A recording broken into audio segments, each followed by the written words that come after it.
anak-anak ibu semua, apa kabarnya? Puji Tuhan, semuanya dalam keadaan sehat.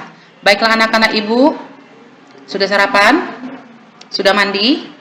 Baik, kalau sudah mari kita berdoa. Terima kasih Tuhan atas berkat-Mu dalam hidup kami. Kami mau belajar Tuhan, terangilah hati dan pikiran kami, sehingga kami bisa mengerti apa yang kami pelajari hari ini. Ampunilah dosa dan pelanggaran kami, melalui darah anak-Mu Tuhan Yesus Kristus, Juru Selamat kami yang hidup. Amin. Nah, anak-anak ibu semua, pada pagi hari ini kita kembali melanjutkan tentang gambar cerita ya. Nah, yang kita pelajari hari ini adalah ciri-ciri karya gambar cerita. Nah, kita untuk menentukan apa ciri-ciri karya gambar cerita, kamu perhatikan di sini ada ibu buat contoh gambar cerita. Kamu perhatikan pada layar kamu, di sini judulnya adalah akibat tidak bekerja sama. Akibat tidak bekerja sama. Nah, kamu perhatikan gambar-gambar yang ada pada layar kamu. Gambar-gambar yang ada pada cerita ini. Nah, kalau kamu perhatikan di sini ada gambar, ada teks.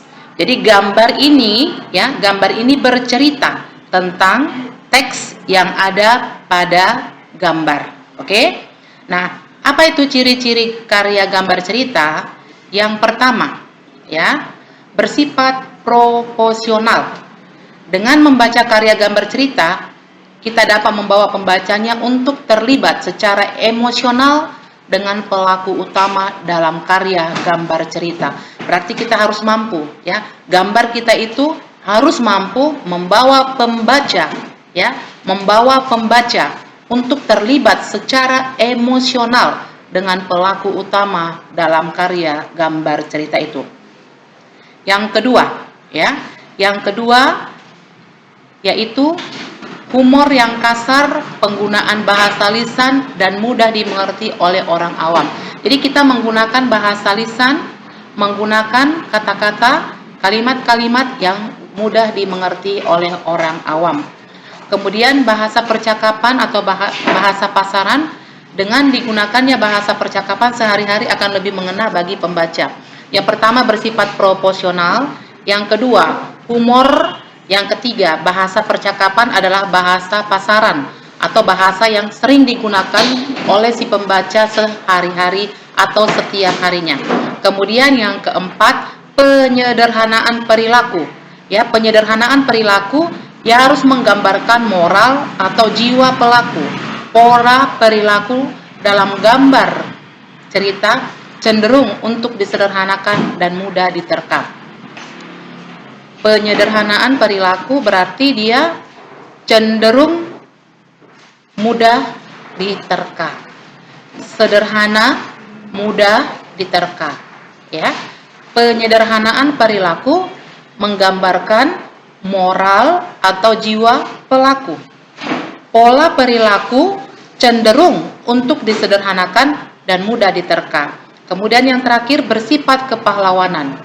Ya, isi karya gambar cerita harus membawa pembaca untuk memuja pahlawannya, untuk memuja tokoh yang dia senangi pada gambar tersebut. Nah, sekarang ini kamu perhatikan contoh gambar cerita, ya. Sebelum kita membuat gambar cerita, masih ingat kan urutan-urutannya, langkah-langkahnya?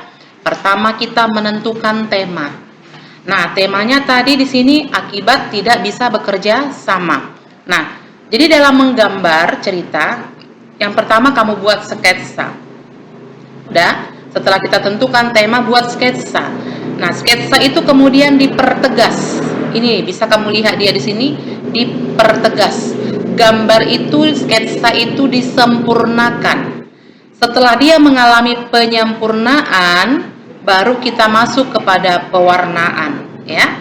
Baru kita masuk kepada pewarnaan. Jadi langkah-langkah membuat gambar cerita itu kamu tidak boleh lupa. Pertama buatlah sketsa. Setelah kita tentukan tema, yang pertama tentukan tema, kedua buatlah sketsa. Sketsa menggunakan pensil, ya. Kemudian setelah kamu buat sketsa, lakukan penyempurnaan terhadap gambar.